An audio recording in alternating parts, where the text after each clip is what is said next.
Olá pessoal, hoje 6 de dezembro de 2023 a gente vai dar sequência ao nosso estudo das resoluções do CONTRAN que estão previstas aí no edital do CEMOB. A gente já estudou a resolução 14, já estudamos a resolução 24, também a 26 e hoje a gente vai dar uma olhadinha na resolução 36 e também na 43. Ambas são resoluções curtas, de uma fácil compreensão, mas a gente não vai negligenciar para passar à vista nessas resoluções e não correr o risco de perder nenhum tipo de questão caso essas duas resoluções que me referi venham a ser cobrado na prova, tá certo? O que trata a resolução 36 de 98?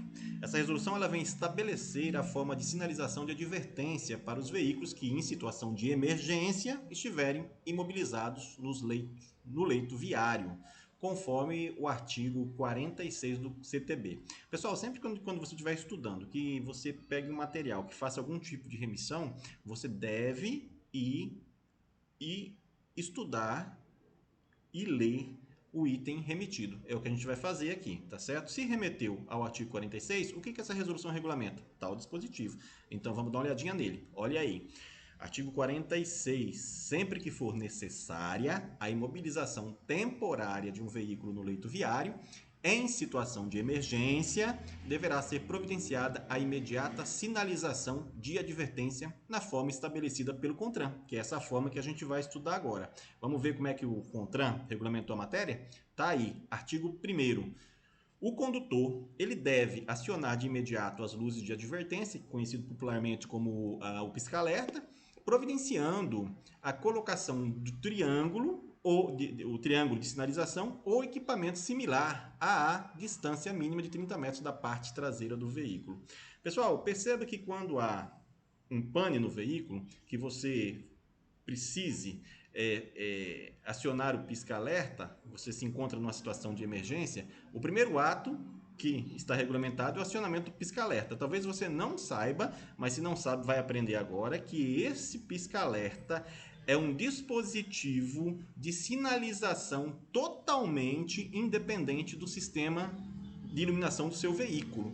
Isso porque a própria resolução 14 que a gente já estudou, depois de uma olhadinha lá no artigo 1º, no item 19, ela regulamenta essa matéria. É um item, é um equipamento obrigatório que todos os veículos devem portar, um dispositivo autônomo de sinalização de emergência. Por quê? Porque o pane pode ser justamente na parte elétrica do veículo. E se fosse integrado, o dispositivo de alerta aí não iria funcionar. Por isso que há essa exigência que o pisca-alerta tenha, seja, né, um sistema de sinalização autônomo do restante do sistema de sinalização do veículo, tá certo? Vamos lá para dar uma olhadinha no parágrafo único. Veja que a resolução ela é composta de dois artigos. O primeiro artigo a gente já estudou, bem rapidinho. Depois o parágrafo único aqui e o artigo 2 é só para dizer que a resolução entra na data da publicação em vigência.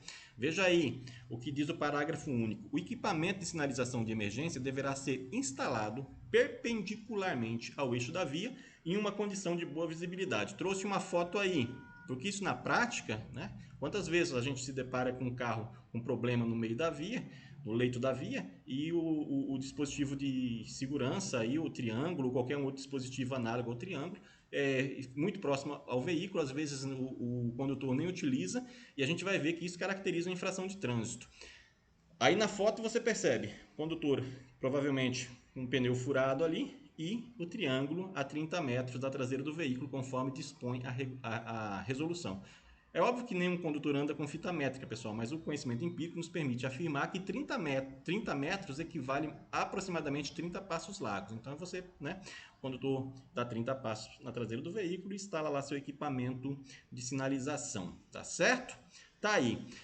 Vamos dar uma olhadinha então qual as infrações comete o condutor que deixa de observar a resolução 36? Na tela para vocês. Agora a gente já está no Código de Trânsito Brasileiro, no artigo 225. Veja o que dispõe o artigo 225. Deixar de sinalizar a via de forma a prevenir os demais condutores e, à noite, não manter acesas as luzes externas ou omitir-se quanto às providências necessárias para tornar visível o local. Quando? Quando tiver que remover o veículo da pista para da pista de rolamento, né?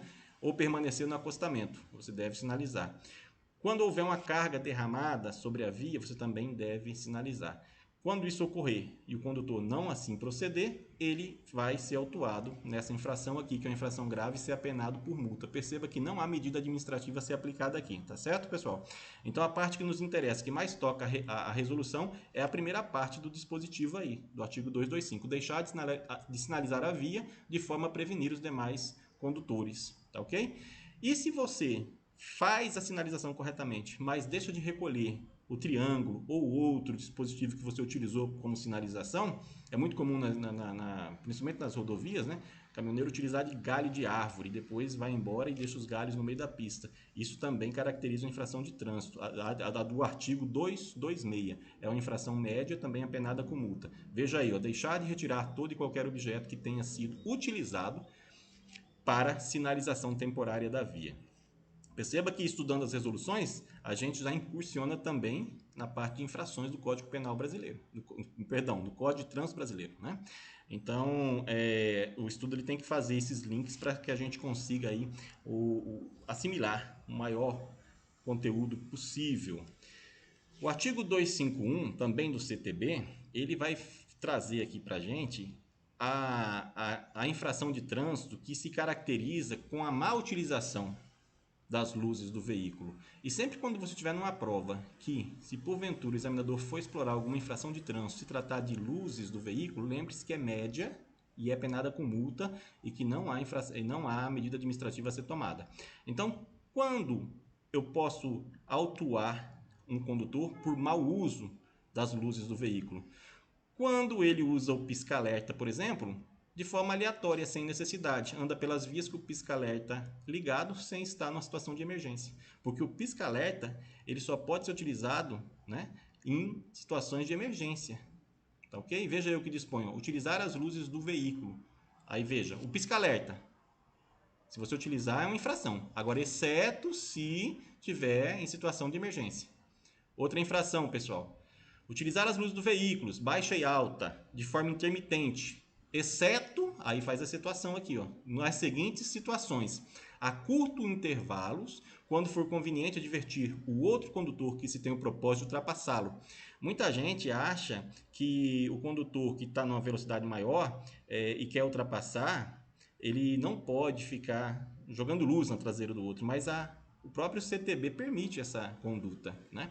Por exemplo, você está numa rodovia, você está lá na esquerda, que é a via para ultrapassagem, e o condutor vem numa velocidade maior que a sua e começa a jogar luz, né, pedindo passagem. Tem gente que não gosta, que fica estressado, mas é uma conduta permitida pelo CTB e não é infração de trânsito, tá certo? Veja outra aí. Ainda nesse contexto de luz alta e baixa de forma intermitente, exceto em imobilizações ou situação de emergência como advertência. Aí, nesse caso, além do luz alta e baixa, você também tem que utilizar o pisca-alerta, tá certo? Os dois de forma concomitante. E quando a sinalização de regulamentação da via determinar o uso do pisca-alerta, aí também não é infração. Ora, eu já viajei o Brasil, quase todo, pelas rodovias, e aí não me lembro de ter me deparado em nenhuma situação onde houvesse uma sinalização cobrando que eu acionasse o pisca-alerta. Mas se, caso você se deparar, né, aí você tem que obedecer a sinalização, tá certo? Enfim, infração média, penalidade e multa. Assim a gente encerra o estudo aqui da resolução 36. Agora, de forma bastante rápida, pessoal, para a gente não perder muito tempo, vamos dar uma olhadinha na resolução 43, que também é de 98. Essa resolução ela se encontra revogada pela 703 de 2017, mas tem previsão no seu edital. Então, o que a gente vai fazer? Para a gente não negligenciar pelo menos uma leitura dela, a gente vai dar uma olhadinha e vamos para a prova com o texto da resolução. Se cair, vai cair o que está aqui. E é uma resolução de 2 artigos também, então fica muito fácil para a gente. Porque a 703, que revoga a 43, ela não trata desse assunto. Então, houve uma revogação sem a correspondente tratamento lá na 703, que ela é mais direcionada a fabricantes, a questão realmente de utilização, de se colocar, de que forma haverá essa colocação de retrovisores nos carros novos, tá certo? Não tem nada, nenhuma informação, melhor dizendo, cuidando desse assunto que a gente vai ver aqui na 43. Então, só para, né, escusa de consciência, né, vamos ler o que dispõe aqui, ó, tornar facultativo essa resolução, que ela dispõe sobre equipamentos de uso obrigatório nos veículos automotores, ela complementa a 14, que também está revogada pelo 912, a gente já viu isso. Mas a 14, ela praticamente, o texto dela é reproduzido na 912. Então, essa 43, o que ela faz? Ela complementa a 14, que por sua vez é quase que integralmente reproduzida no 912. Tá certo? O que trata essa resolução? Justamente disso, ela torna facultativo o uso em caminhões, ônibus e em micro-ônibus de espelho retrovisor interno, quando portarem espelho retrovisores externos, esquerdo e direito. É esse conhecimento que tu tem que levar para a prova. Saber que caminhão, ônibus e micro-ônibus não necessariamente precisa do retrovisor interno, mas é um requisito para que não cometam infração de trânsito, né, por falta de equipamento obrigatório. Qual é o requisito? Que ele porte os dois retrovisores externos, do lado direito e do lado esquerdo.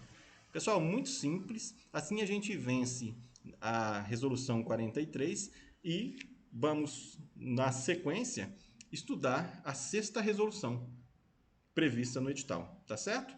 Espero que vocês tenham gostado aí da explanação. Qualquer coisa, entre em contato com a gente pelo WhatsApp que está disponível aí para o grupo da mentoria. Valeu, muito obrigado e até uma próxima aí.